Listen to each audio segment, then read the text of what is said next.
Hello, and good afternoon, everyone. Thank you for joining us today, and I welcome you all to this panel discussion of the emerging role of women and BIPOC in data and analytics. Slides, please. Let me quickly introduce myself.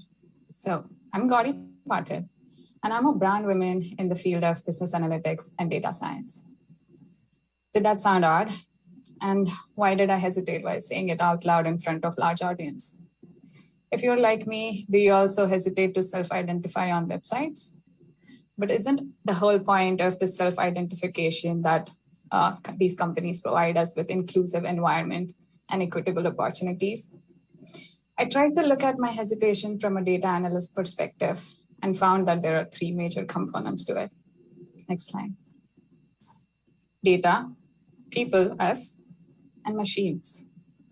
To simply explain, we are the people, specifically data professionals in this case, feed data to the models or machines, which makes predictions.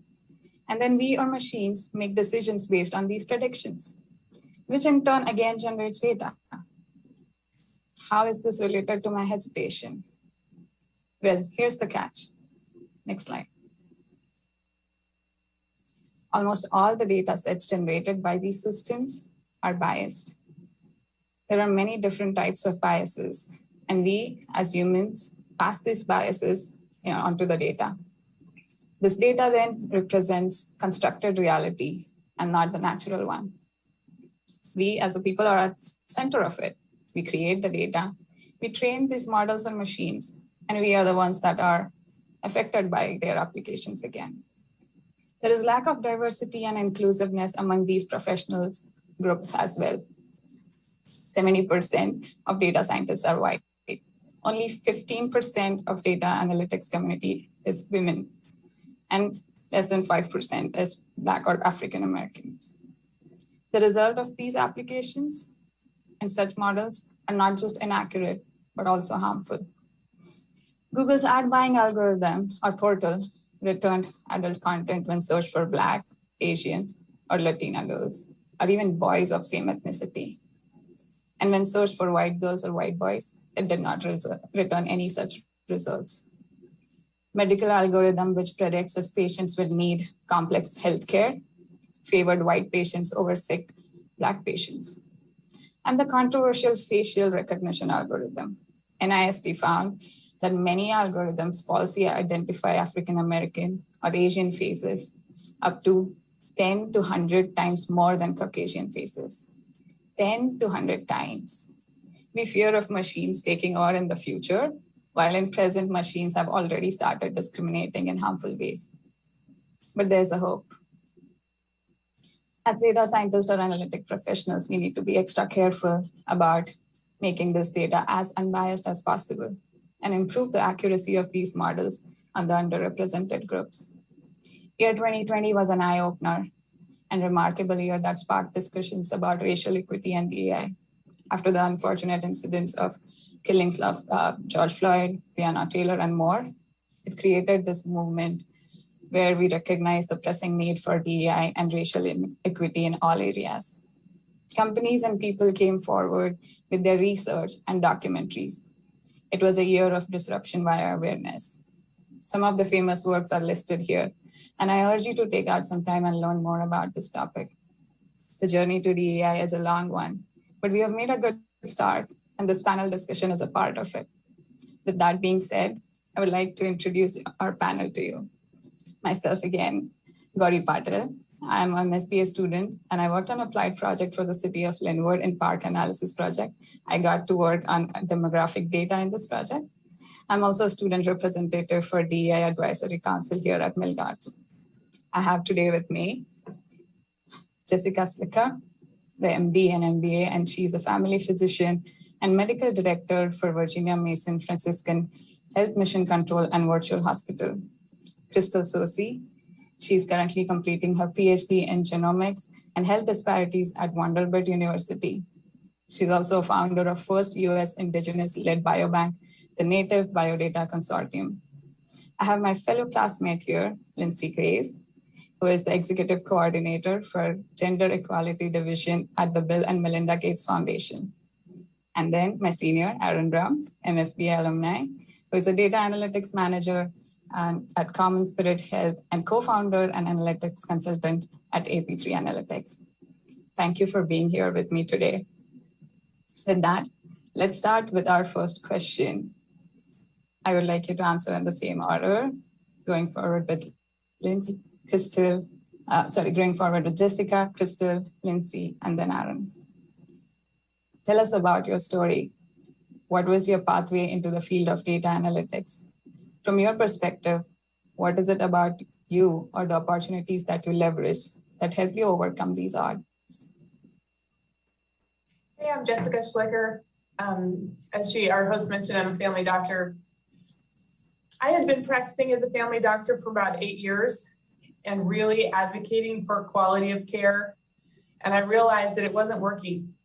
And so I thought, okay, well, I have to learn the language of data and the language of finance, because that's how I'm going to be able to make a greater impact for my patients. And so I went back and did night school for a year and got an MBA. I think, to me, it's not so much, all data is wrong, essentially, right? When you start looking at models, they're all wrong. But it's understanding how they're wrong and then making sure that they improve over time to make sure that we continue to improve. So at Mission Control, we can see we're kind of like air traffic control for 8 of our hospitals. And I'm sitting there right now, and we have a staff of about 60 people, and they can tell not only the patients we have now, but the patients we're going to get and what they're going to need in the future. So we try to match those needs, anticipate them, and have those resources they're going to need in advance rather than operating based on a crisis.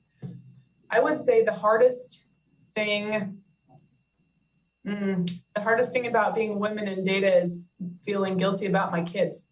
I have 3 children, and I think there's a burden. I don't want to say burden. The gift of that being a woman, I think, is very common to always feel sort of with one foot in both worlds. So I would say that's the hardest part. Thank you for sharing that.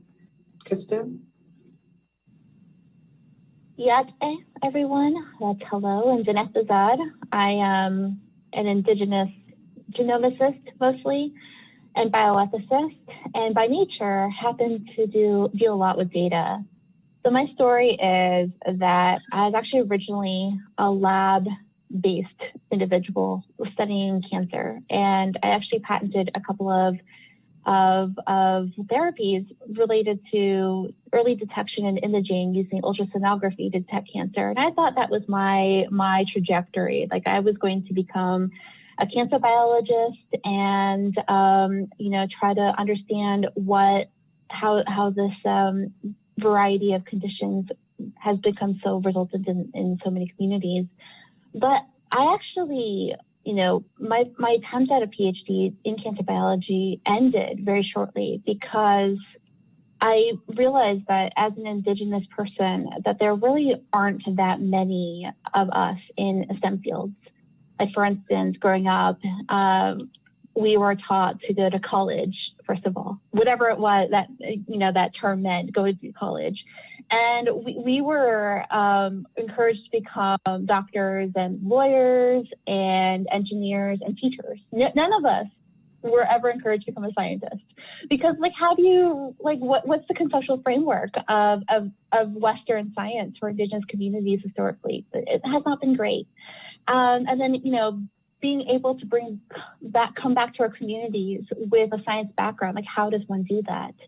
And while I realized that there's a pyramid of you have a number of natives that are able to graduate high school and college and then go into grad school and to STEM, what would be the meaningful impact of my degree in cancer biology back to my people? And I had this harrowing realization that even if I were to spend my life developing a cancer therapy that, ameliorated cancer, would it actually affect my own people?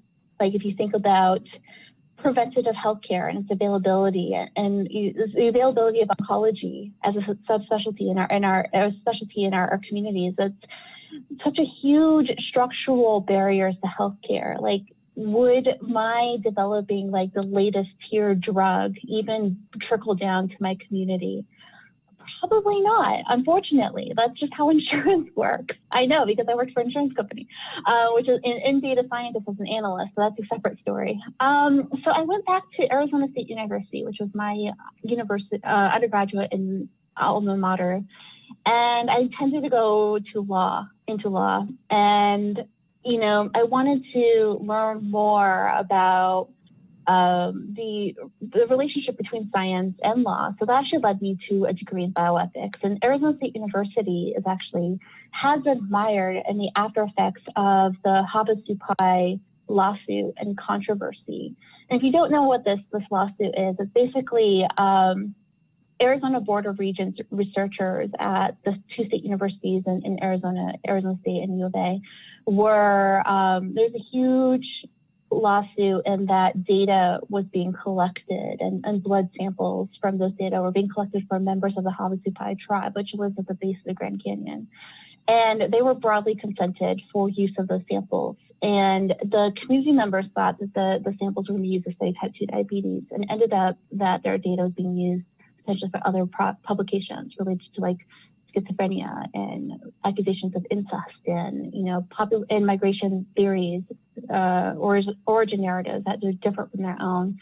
And, you know, this really led to a whole trickle effect on top of all the other calls of cessations of genetics research in indigenous communities worldwide, such that many nations in the U.S. established moratoria on genetics research. And in many cases, those moratoria still are in place 17 plus years later. And I was really fascinated about the after effects of this genetic controversies in our communities. And even then, I started to understand that the newest boundary that's going to occur is going to be in the intersection of genomics and data science. So my PhD is actually at Vanderbilt University, which is like the best and the worst place to do a degree in this field. I mean, I loved it. I was able to get a great bioinformatics training, biostatistical training in looking at large-scale genome-wide data sets linked with electronic health records, and looking at uterine fibroids in African-American women, which, you know, obviously there's a huge population in the South, but unfortunately, it's the worst place because Vanderbilt University is in the state of Tennessee, and they forcibly removed all of their indigenous nations further west. So for the community engagement component, you know, it was really hard to get that kind of training. And also, you know, there's this whole movement toward large-scale data sets. And I know because, you know, big data is the pervasive philosophy. You need large data sets across multiple ethnic cohorts in order to look at variations and novel variations contributing to disease. But when you think about what that means for small populations like our own, usually that means that we are either ignored, like we don't constitute a high enough sample size, and we're just fundamentally removed from these types of data sets, or they pull us together into one big strata to get that sample size. And then all of those unique associations that are at population-specific level, they're lost. They're lost due to mixed effects and population stratification issues. So for me, you know, amidst this big data era, I've been advocating back again for small data sets and really robust data sets that don't just look at genetics and clinical factors, but also environmental factors and also colonial factors contributing to disease, like structural barriers to healthcare that are rooted in racist ideologies, to be honest. And just so this is kind of my field now, is looking at small data sets, robust data sets, looking at other contributors of health, and also just really fundamentally assuring, you know, pushing this agenda of indigenous genomic data sovereignties, that genomic data and health data and data that's collected and derived from indigenous people should fundamentally benefit us. And I'll leave it at that. Thank you. Yeah. Thank you, Crystal, for sharing that. That was so helpful and useful information and your candid experience. Thank you. Lindsay. Thanks for having me, Gari. I absolutely love listening to Crystal's story. When we had the opportunity to meet originally, and it just reminds me of why data analytics in the hands of women and people of color is so important. For those of you joining, my name is Lindsay. I'm in executive coordination at the Gates Foundation, serving on the Gender Equality Division, and I gravitate towards spaces that empower women. And so a lot of my journey has been finding out how to create the space that society tends to not naturally create for us. And so I graduated from Spelman many years ago. I'm a part of the Milgard Women's Initiative currently. And as I stated, I'm a part of the Gender Equality Division today. And I'm lucky, and I've had a lot of great experiences as a woman. I think some just from being clever and some just because life has afforded me those opportunities. But I've also always had the opportunity to look back and go, well, why is it that these opportunities are afforded to me and why aren't they normal for everybody else? And so in my path has predominantly been about creating paths for other people. And how do you get work done? And how do you better maximize the kind of quality of life that everyone deserves? That's not something special to me. That should be something special for everyone. And so my path has predominantly been about trying to understand how to utilize data, because it's become very clear, especially where I sit professionally today, that data makes a lot of those decisions. And so if you understand how to leverage data to articulate a story, from not only your lived experience, but also knowing statistically what you're talking about, and to really force not just the same old story, but force forward the insights of new stories, of new perspectives, of lives that comprise this entire world we live in. And so that's my thought about it. Those are some of the barriers that I've noticed, and that's definitely what my path in this analytics community is all about. Thank you, Lindsay, for sharing that. Aaron. Awesome. Thank you for having me. This is awesome. Hearing all these great stories about your paths. And well, I feel like I'm going to overshare, but oh well. I'm originally from Compton, California. And during the time that I grew up, it's like any community, there are good people and bad people. And it just so happens that when I grew up there's a lot of gang violence, a lot of threats of, drive-bys and, the drugs. And, when my mom, I was raised by a single mom. My dad popped in every once in a while. I'm a first gen grad, bachelor and master's degree. And I was in my early ages, I was in a gifted and intelligent program in school, had these little flashes of brilliance. But the opportunities just wasn't there. When I was in school, the things that were emphasized was sports and music. And I know it's changed a little bit, but it just wasn't in my head to pursue a career in data science. It wasn't instilled in me at an early age, even though I seemed to have a knack for it.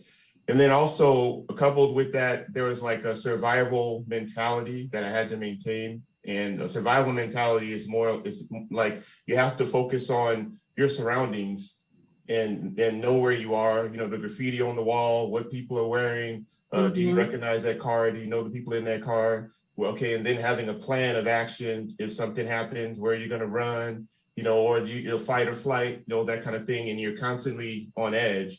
So the day-to-day is more survival than planning for success or the future.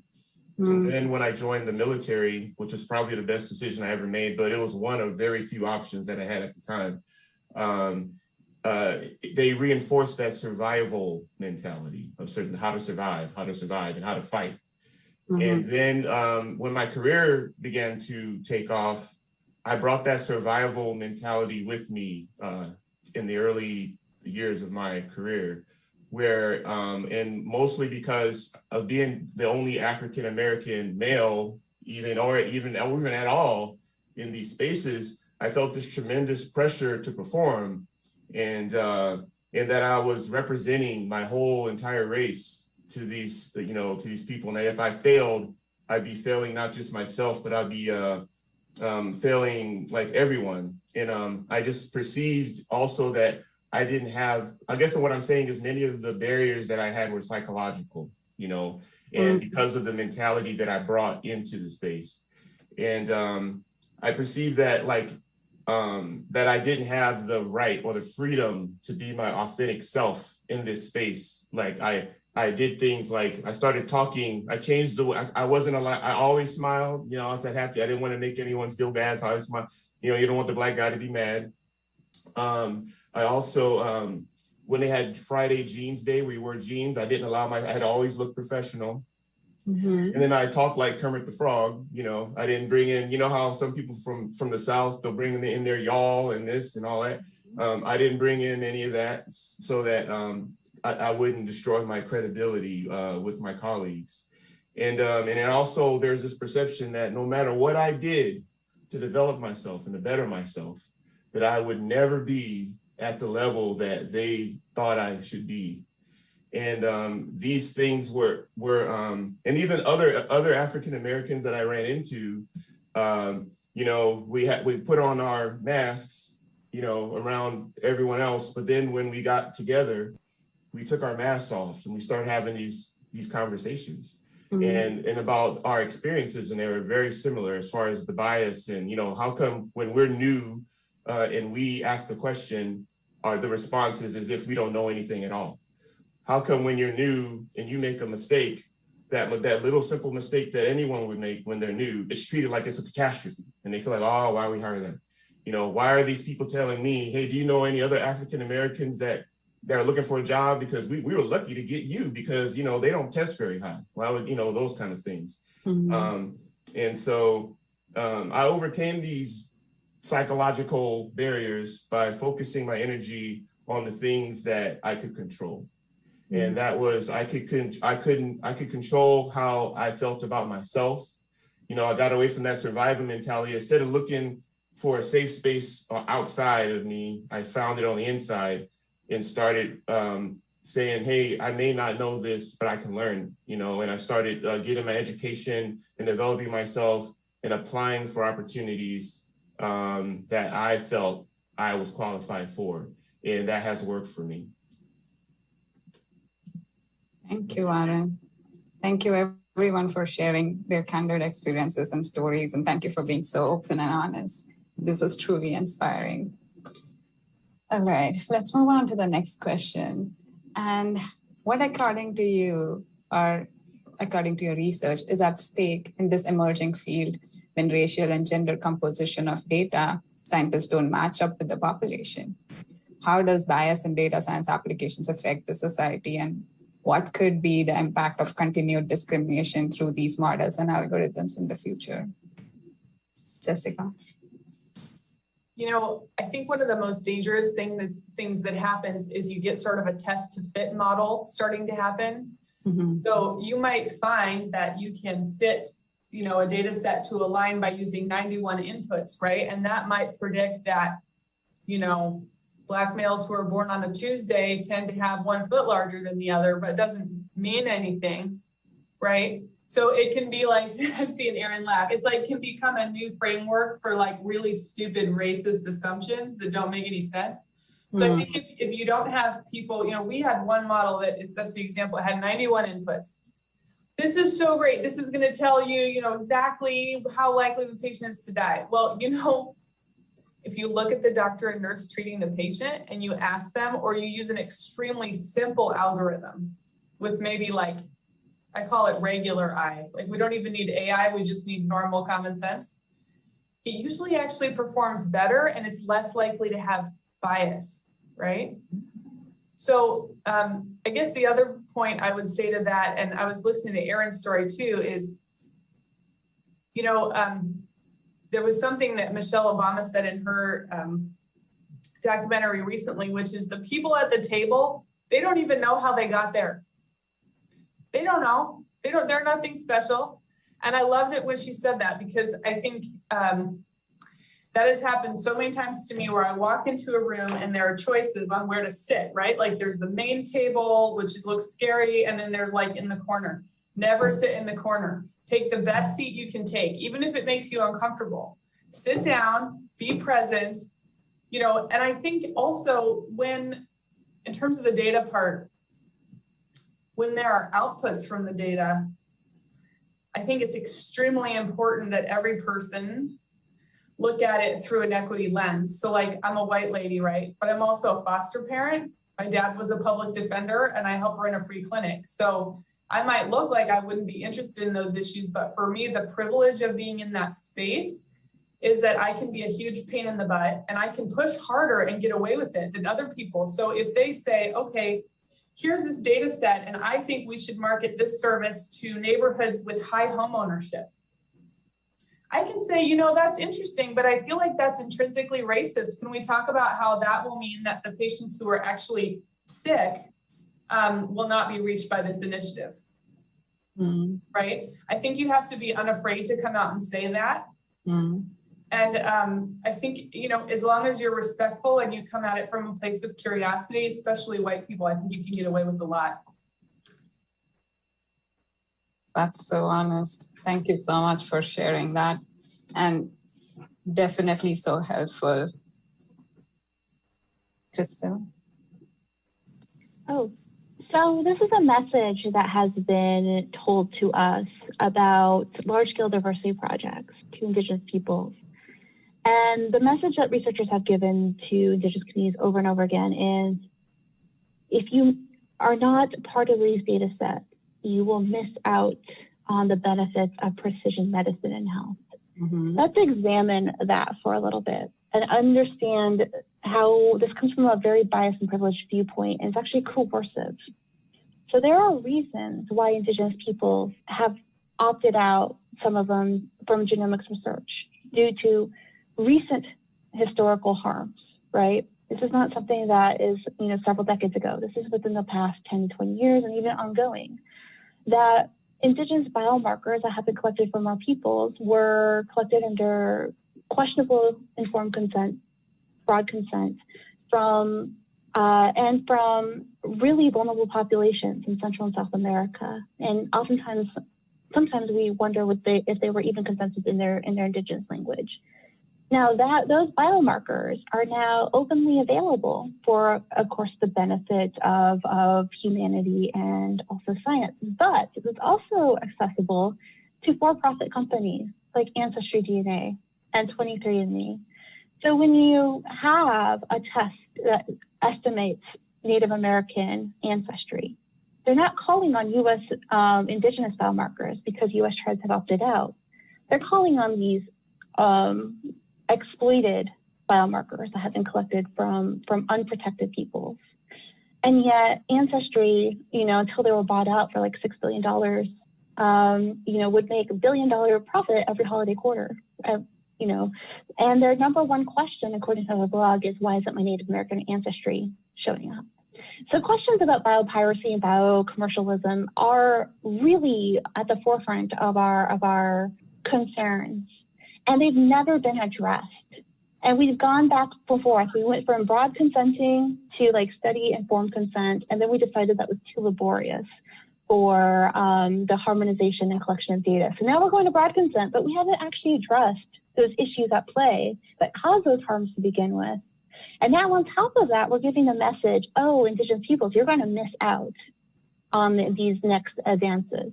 It's going to be effectively your fault. This is now victim blaming. But we haven't addressed those same concerns.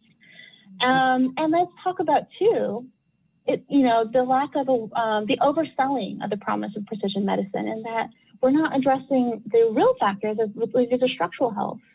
So in 2018, we discovered that spending for each Native American patient was 2.5 times lower than the same amount of spending for the healthcare of each patient per capita, right? So imagine that when COVID hit and it disproportionately affected her community, it wasn't necessarily due to biological differences, or it wasn't actually at all due to biological differences between peoples. It was due to the fact that we couldn't access healthcare when we have hundreds of miles to traverse just to get to adequate preventative health. So one of the things that I, of course, caution, and this is, of course, balanced with clinical testing, we don't have enough Indigenous-specific variants for the test to be of use to Indigenous populations. And that's something that we're going to have to address for sure. But the other thing that needs to be addressed is the collection of markers by companies like Color and who have commercial interest in these things. And we really need to talk about benefit sharing and talking about returning benefits to communities that provide this data. So we want to talk about bias and discrimination and missingness. We also have to describe equity. And that's why I want to say that, you know, inclusion without equity is just using inclusion as a guise for PR, for public relations, for the collection of data. So we want to really say not about us without us, and talk more about data equity when we're talking about bias and discrimination in terms of the lack of representation in these data sets. And that's a really forefront in justice. And I hope that's something that we take forward with us moving forward in the field. Thank you, Crystal. I was curious about those ancestry DNA testing and got one done, but now I'm shocked about knowing what goes behind it. And also what a bold point about inclusion without equity comes to more bias and PR. Thank you for sharing that. Lindsay. Thank you. And just a high five about the PR/DEI. That can't be overemphasized enough. I also want to hammer home, this will be a little bit of a nerd moment for Gary and I as we're finishing up text mining, like what the big picture of that data mining loop actually is. So for those who have context and don't have context, just to walk through what that structurally looks like, because Jessica and Crystal have given you a lot of good information about how, like real life applications about how that all manifests through this data loop. But you and I on this call are sensors. And what we express turns into text data. So you're writing on your Facebook, you're writing your blogs, you're writing whatever, you're speaking to each other, you're raising your children, you become teachers, you go through your communities and you express these things, they get captured.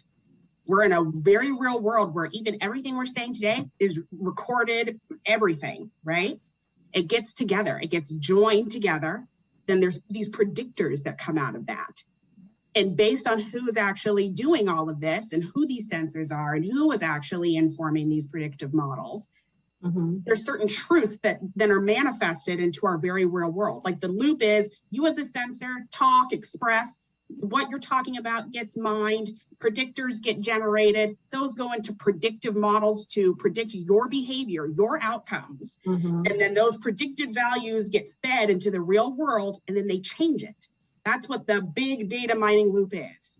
And so when we talk about what's at stake here, when we feed all of that, when we're expressing these things from our perspectives that as humans are inherently biased, and we don't emphasize inclusion in our worlds, we don't emphasize understanding that there is more than just the United States, that there's more than just men, doctors and teachers and lawyers, that African Americans and brown people and everybody belong in data analytics. It is not just this hierarchical community by which only one set of persons can contribute. When you do those things, it changes the way the world moves. And so when we ask what's at stake here, for me, the two things that pop out immediately is the safety of our minority communities. I mean, Gary, you started with your introduction about what that looks like when there's inferences made based on these mining techniques or these algorithms that are created based on bad data, badly inferred data. It changes the way that the world then perceives these communities. So it's our brothers and sisters of color. It's our trans brothers and sisters. It's our friends and family with disabilities, how the world interacts with them because of how you talk, because of how you write, because of how you think, because of how we're socialized. It impacts the safety of those communities. they are more likely to be harmed because of how those things are inferred, because you and I aren't in those rooms. Mm-hmm. We're not in those decision-making processes. Mm-hmm. So that's why it's very important for us to be here today and going to school and learning how to make tables and chairs by which we sit and have these conversations if we're not invited to them. And then the last point that I wanted to make, it is akin to the safety of these communities, but very particularly for women and women of color, is data also is of leverage to policymaking.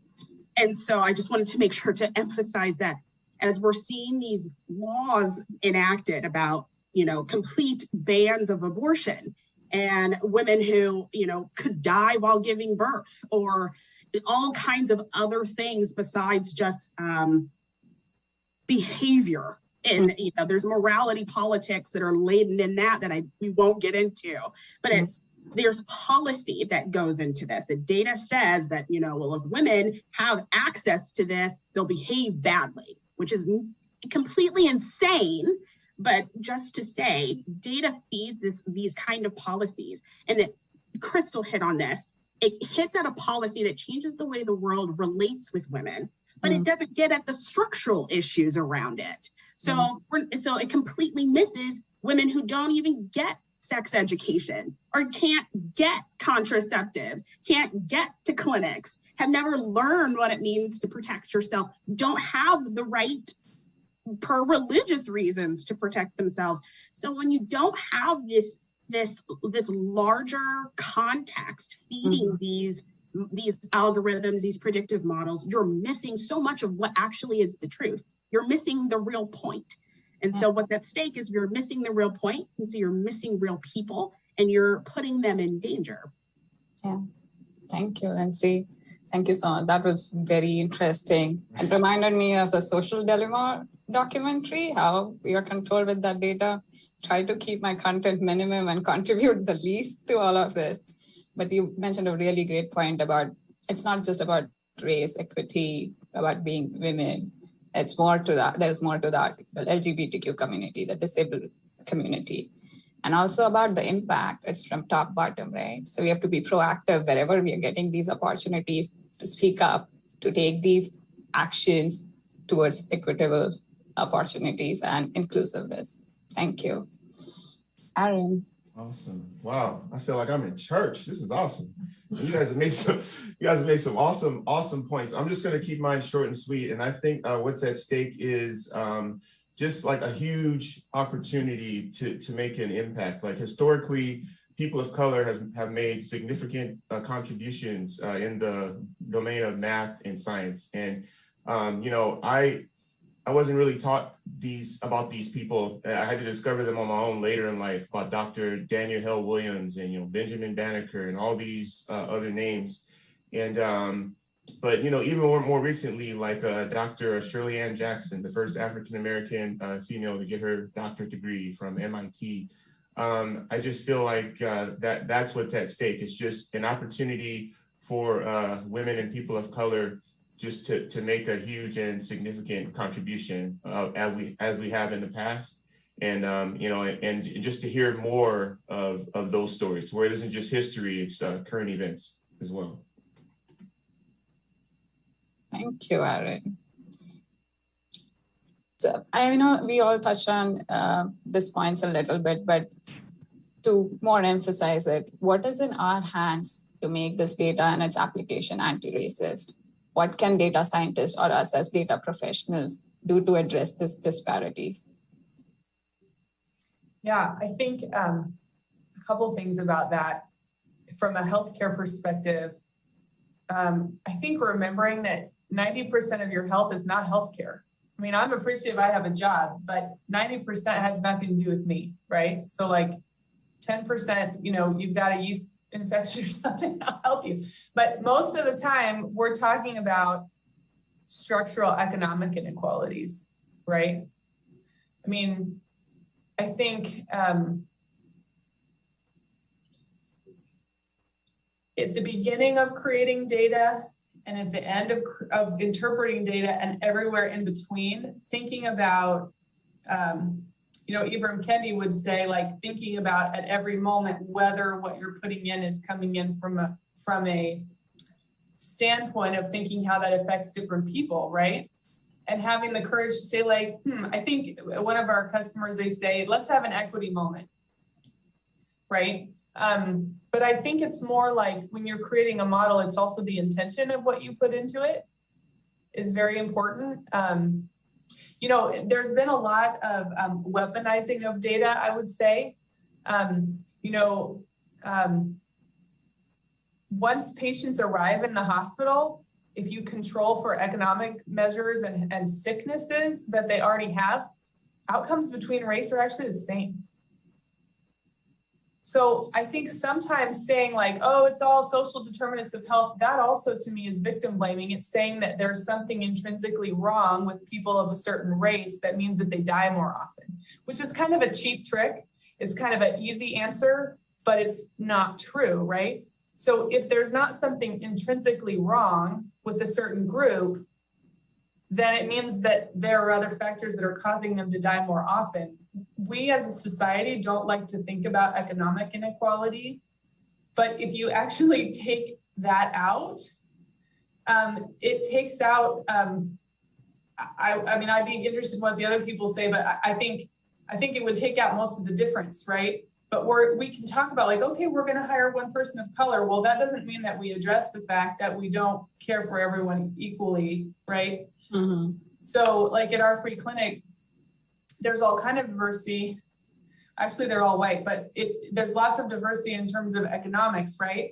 And if you put up a barrier that you make someone sign in and give their personal information, some will just walk right out, and they're the patients you need the most. And so I think especially requiring people to put in really personal data creates an intrinsic bias, from the beginning. But I would just say, yeah, at every stage, thinking about whether the piece of data you're using is actually like a core true piece of data, right?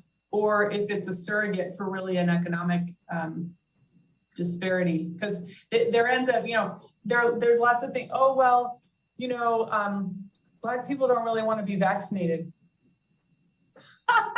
Right? That's data driven, Erin, I can tell you, right? So it has to do with how you, I love the fact that now I feel like our society is ready to have those conversations, right?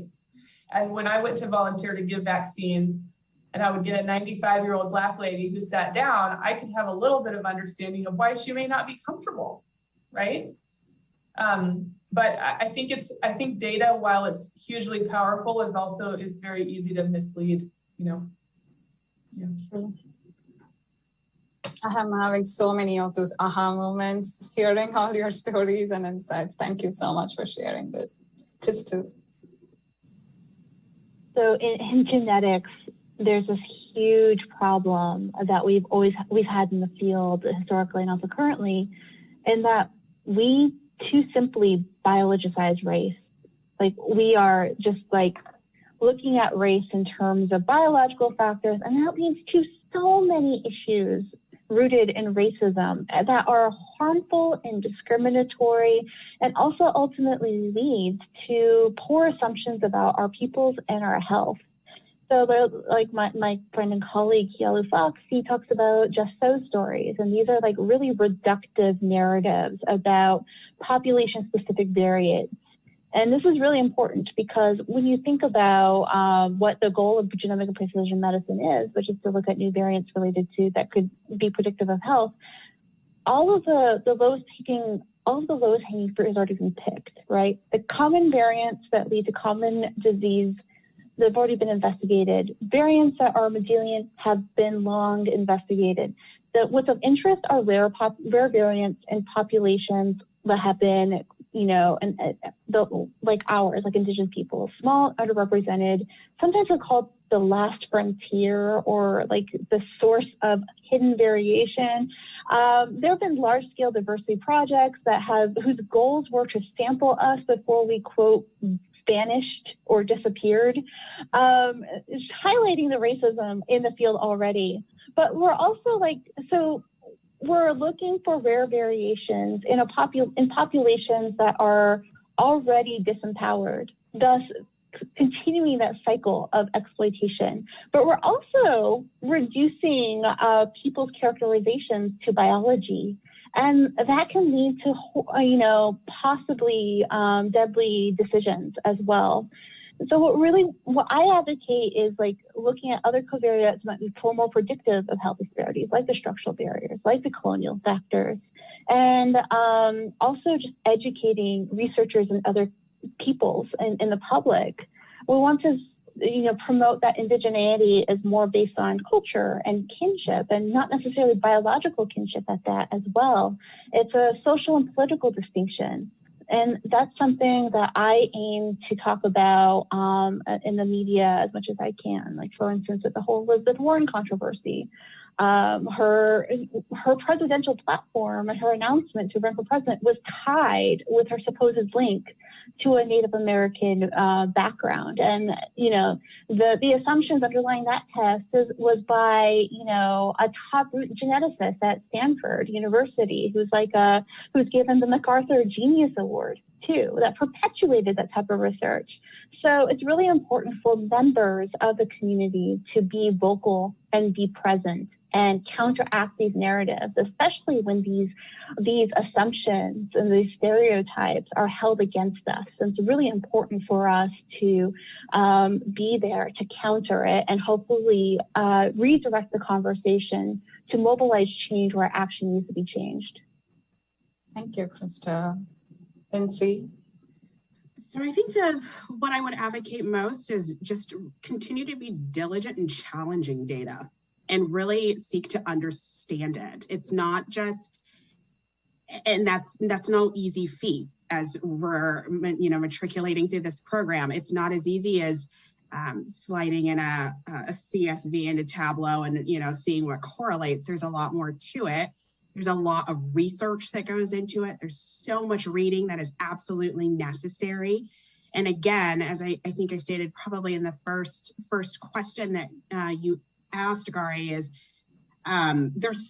it's not about just illuminating the same story. Like no one would be asking anyone in data analytics, well, they should not be asking anyone in data analytics to just reaffirm the same tale. Like, how boring is that? The point is to unearth something new, something else, another part of our humanity that needs to be addressed. And so I would just continue to advocate that you challenge it, really know your stuff, really read, and really adapt that forever learner mentality. I also would say, from a tactical standpoint, all of us have power in creating space for each other. All of our voices are very needed in these meetings where we are forming opinions, we are making decisions, we are executing on those decisions. And we have, I think, a lot of power in making sure that we advocate for voices that are elbow to elbow with us, or those voices that aren't in the room. And so I think very tactically, just always continue to push to make space. Diversity takes space. And so if we're going to acknowledge it and continue to make it a staple in how data analytics are performed, we need to make space for it. Thank you, Lindsay. That was very thoughtful of you. Aaron. Thank you. Yeah, I'm just gonna kind of piggyback off what Lindsay shared. Just in our analysis of data, we can sometimes unintentionally introduce bias. Like when we sample, I was doing a study on a COVID outreach, and they were selecting their cohorts based on risk scores.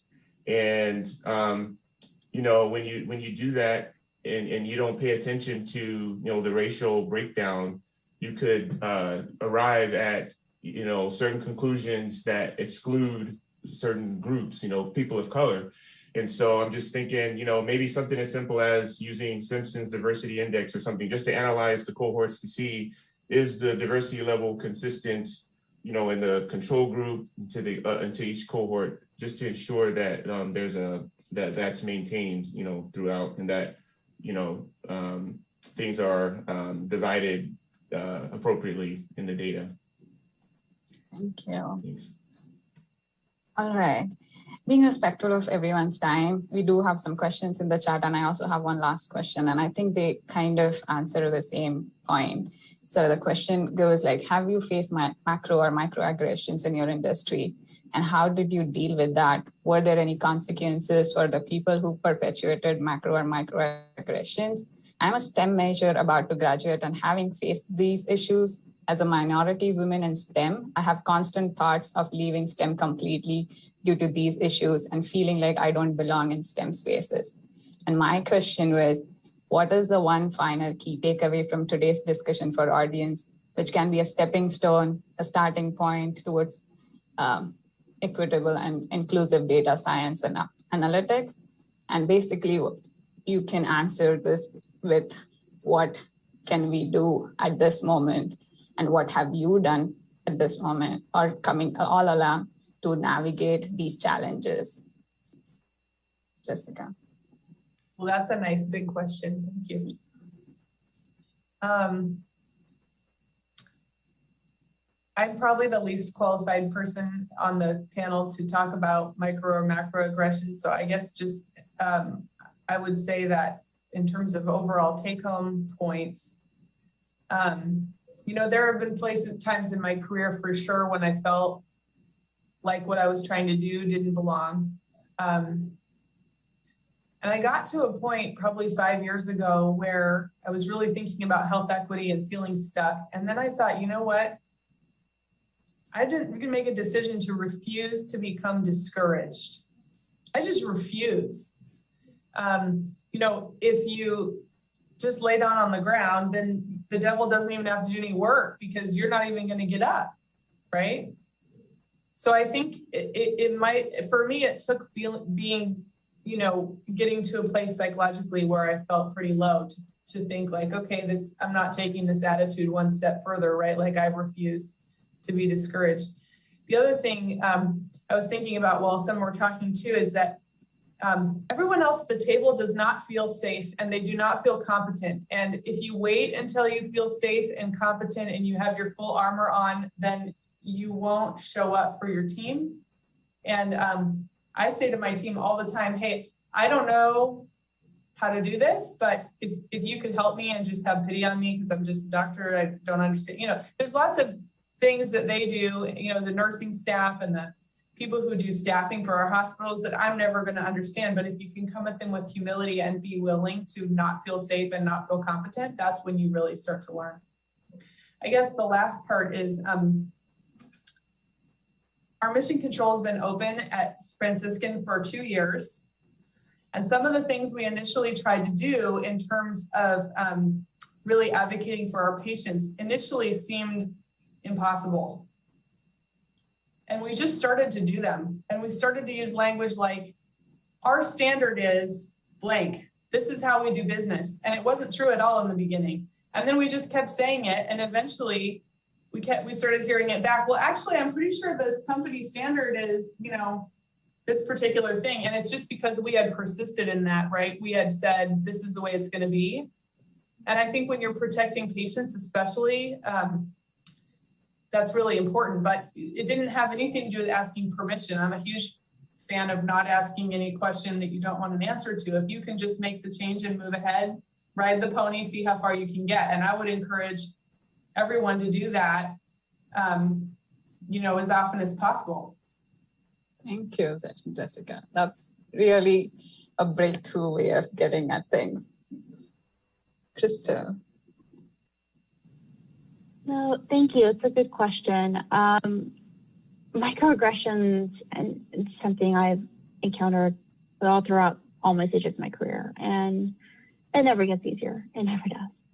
And macroaggressions occur even at the systemic level, unfortunately, just in terms of the way that policy decisions are made without us, but, you know, involving us and disempowering us. And it really takes a lot of courage in order to stand up to that, especially when you're in academia or even in industry where you're an early stage person in your career phase and you're trying to call these practices out. That's really difficult. And it's hard to do when you are underrepresented in your institution. And the major thing that has been my driving factor for success is finding a community of individuals that feel the same way. And they never become our colleagues and our co-conspirators, and we work on the same projects together. And we feed off of each other, and that's a really positive experience, actually. And in terms of, you know, I have a lot of projects that are community-based and they're related to genomics, of course, but the thing that I'm most passionate about and I'm really happy to see come to fruition is this workshop that I've helped co-create, which is called Indigidata, the Indigenous Data Science Education Workshop this summer. It's actually in like a little over a week, actually. And it's just a workshop to build a community and train up-and-coming Indigenous data scientists in whatever field that they might decide to do. And so that we can just create the role models that we wish we had growing up. And the field is calling for, we're starting to have more and more people from our communities up and coming who can take the helm.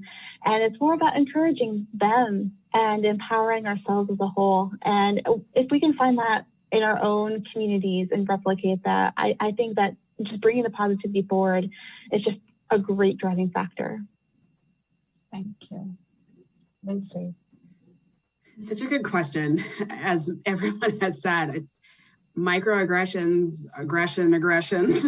We've all dealt with them. And I think the best lesson learned that I have been able to formulate in my time on Earth is do what you need to do anyway. There are people who you'll never convince, and that's okay. I think there is a certain level of orientation one must have when your goal is to break down barriers. And one of those places of orientation just has to be, you can't do this for applause. It can't be about being able to rattle off like, you know, some statistical formula. It's about doing something for the impact. And I think one has to be truly steeped in that orientation and do what you have to do anyway, because your communities that you are embedded in and communities you aren't embedded in will benefit. And so do it anyway. Thank you, Lindsay. That's a great piece of advice. Aaron. All right, I need to be careful because I have some tea to share. I got to make sure I don't say too much. But yes, I have experienced both micro and macroaggressions. And let's just say I'm not, you got to choose your battles, so to speak. But I'm not one to avoid those hard conversations. And what I look for, I'm not a touchy person. Like I don't walk around with a chip on my shoulder. And I'm not going to define this new experience based on my past experiences with other individuals. But when I see a pattern of behavior, I'll have a conversation with someone and address and say, hey, this happened and you're doing this and this is how this made me feel. And we'll have a conversation. I'll do that. And then if we can't resolve it that way, then I'll just escalate from there. Not to violence, more like leadership, those kind of things. And but as far as a takeaway, I would say, I think about like a buffet, like, you know, you go to like Golden Corral or whatever buffet you would go to and you walk in and you see all these other people, you got your first plate and all these other people are on their third or fourth plate. They've been eating for all this time, you just getting started. Mm-hmm. And, you know, and when I scroll through LinkedIn, I see all these, you know, these people, this is the first woman who's done this, or this is the first African-American that's done this. And it's always something that someone else has been doing for years. Like we're just now doing it. And I think we're getting to the place of equity when we see these firsts, it's not what has been done, but it's something that has never been done. That I think we're getting to the right place in data science and just in general when we scroll through and these firsts that we're reading aren't, you know, this has never been done before, and it was done by this person of color. Thank you, Aaron. I am myself a first-generation graduate woman and can relate to that totally.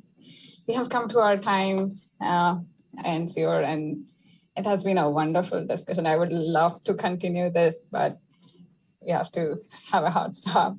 And thank you so much for being here. Thank you for taking out time from your schedules and being here, sharing your thoughts, your work. And to the audience, I would like to request a call for action. Do whatever is in your area and limits or in your area of work possible to disrupt, make big breakthroughs. And also, even if it's just spreading awareness or even educating yourself, go ahead and learn more about this topic. And I would encourage also people to come more into this field of data and analytics and data science. And we would together be helping the community and world to avoid this bias. With that, I would like to sign off and thank you so much for being here again. Thank you, Gary. Bye-bye.